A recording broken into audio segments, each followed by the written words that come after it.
ఈ రోజు మన రాష్ట్రానికి చరిత్రలో మిగిలిపోయే రోజు. ప్రధానమంత్రి గారి చేతుల మీదుగా 2,08,548 కోట్ల విలువైన ప్రాజెక్టులకి శంకుస్థాపన.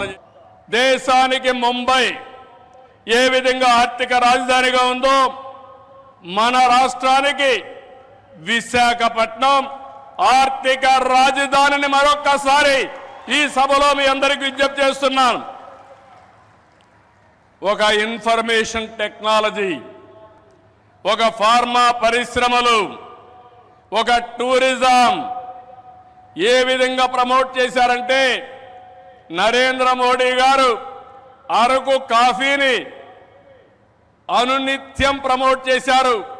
ఈరోజు అరకు కాఫీ, అరకులో పండే కాఫీ ప్రపంచం మొత్తం పాపులర్ అయిందంటే మోస్ట్ ఫేమస్